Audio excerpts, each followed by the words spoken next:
बिस्मिल्लाहिर्रहमानिर्रहीम अस्सलाम वालेकुम 6th class students. मैं Nagina is here with SST lecture number 26. Alhamdulillah, I'm fine. Fully you are fine too. Dear students, come on chapter number 23. The coming of the Europeans. Book reading. Until 1300 to 1400, very few Europeans had been to East Asia. But trade between Europe and East Asia had been taking place from about 300 BCE. Silks from China and spices and jewels from the subcontinent were the main goods. Some of these went all the way by caravans along the Silk Road and some by a combination of land and sea. Both ways were very dangerous.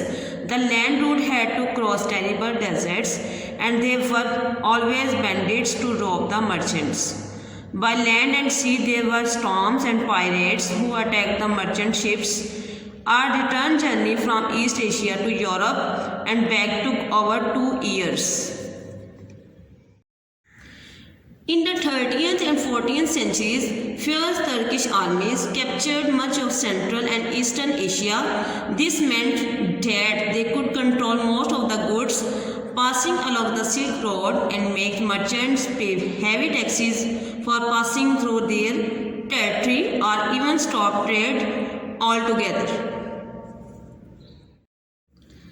Prices of goods rose very quickly as Europeans wanted more and more luxuries from Asia.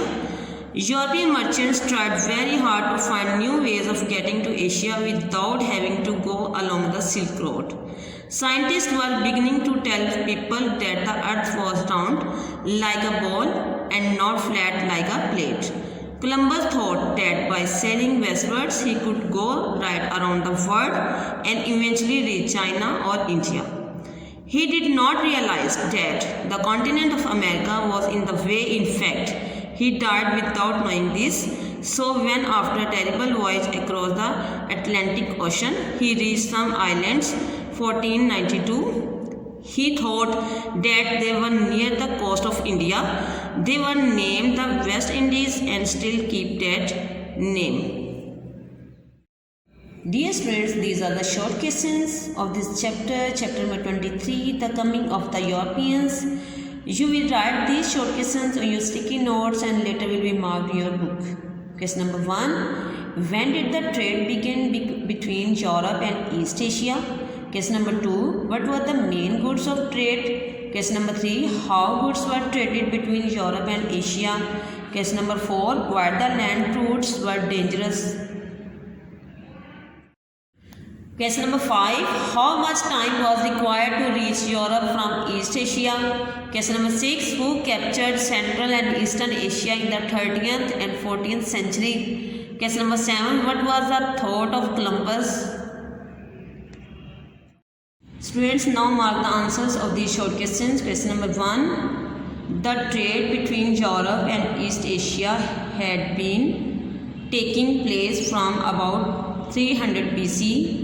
From here to here, its answer of short question number 1. Question number 2. Silks from China and spices and jewels from the subcontinent were the main goods. Its answer of short question number 2 from here to here. Question number 3. Answer. Some of these went all the way by caravans along the Silk Road and some by a combination of land and sea. Its answer of short question number 3 from here to here. The land route had to cross terrible deserts and there were always bandits to rob the merchants. Its answer of short question number 4 from here to here. Question number 5. Answer. Our return journey from East Asia to Europe and back took over 2 years. Its answer of short question number 5 from here to here. Question number 6. In the 13th and 14th centuries, fierce Turkish armies captured much of Central and Eastern Asia. Its answer of short question number 6 from here to here. Question number 7. Answer. Columbus thought that by sailing westwards he could go right around the world and eventually China or India? Its answer showcase number 7 from here to here. Dear students, this is all about lecture. Learn by heart. Take care. Allah Hafiz.